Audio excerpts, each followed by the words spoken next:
everyone, and welcome to Martin's Home and Garden's Houseplant of the Week. This week, at the end of the week, we have Easter, so in honor of that, we've decided to choose the Easter cactus as our houseplant of the week this week.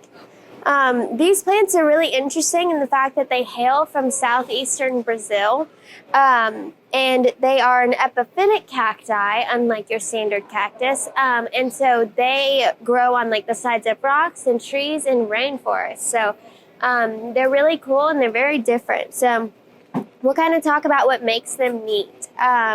Since they do grow on like the sides of, trees and on rocks and stuff in the rainforest, and they are epiphytic, they're going to want to be in a soil that isn't super compact. Their roots are going to want a lot of aeration.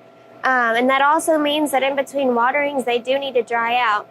Now, we don't recommend that they dry out when they're blooming. You're going to kind of want to make sure that they have enough water without fully keeping them saturated all the time. But if they dry out completely, then they will lose those blooms faster.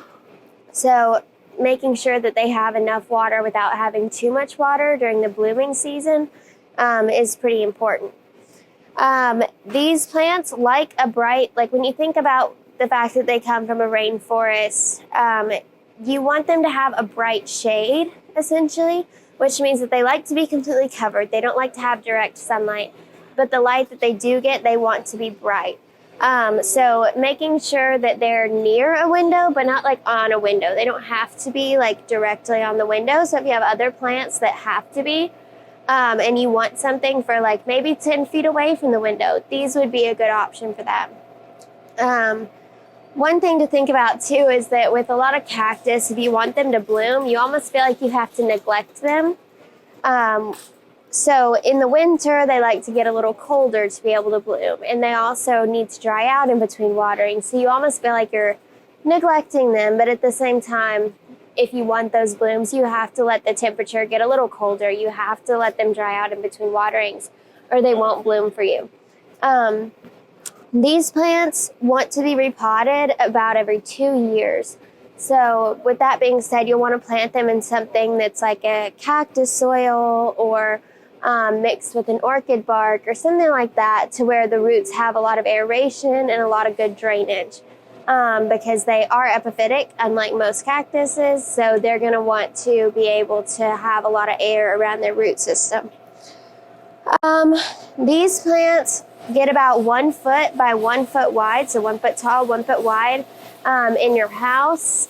They will get about 2 foot by 2 foot whenever they're about 10 years old. So if they make it that long, which odds are they probably will because they're pretty easy to take care of, they will get pretty big. And they kind of get a little droopier like this whenever they get bigger. And they're really beautiful when they bloom, which is what makes them kind of different from a Thanksgiving or Christmas cactus. Because most of the time people can't really tell those apart. But the Thanksgiving cactus or the Christmas cactus have little prongs, almost like a fork, on the end of their little leaflet, where these are completely rounded or almost kind of ruffled. And then their bloom is totally different. The blooms on these almost look like a star, where the blooms on a Christmas cactus kind of look like a bloom on a shrimp plant, something like that. They're very different. They both have the same texture of the bloom, like they're very, they almost feel artificial in the bloom, or almost like a begonia or something like that.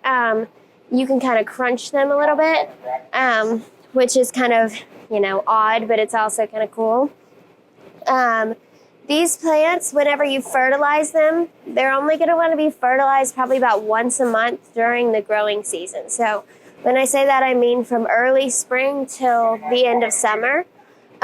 With these plants, I recommend that you start your fertilizing routine with the orchid, something like this, an orchid mix that's going to boost the blooms. Because, like orchids, these are known for their bloom and they're epiphytic. So this would be a really good fertilizer to use at the very beginning to boost that blooming cycle, just to make sure that you get those blooms that you're looking for. And then I would probably just recommend using some kind of standard cactus fertilizer. It's just going to do everything else for you, basically. You don't have to with these. They're kind of a very simple plant. They don't need too much. So you could just use something like Super Thrive that's that plant vitamin, and then only fertilize really when you see that it needs it. With humidity, they do like humidity, but if you can't do that, or our houses stay a little bit drier, you can place a tray of like rocks with some water in it underneath the plant, or you can just put it in your shower while you take your shower, and it'll help it a little bit. So I think that's about all, other than propagation, which is actually super easy with these plants. You can just take your finger and kind of twist this little leaf segment off of here. Once you do that, you can just kind of lay it in the soil right here and let that wound that you just created on the plant heal over for about a week or a week and a half. Once you're done with that, you can just plant it in the soil and it'll develop roots, and then within a month you can probably repot it into something else. So these are super easy to propagate. You can give them to all your friends next Easter once it's gotten big and beautiful. So come on in and get some Easter cactus and check out all the other stuff we have blooming around here, because it's quite beautiful. Have a good week, guys, and we'll see you next Monday.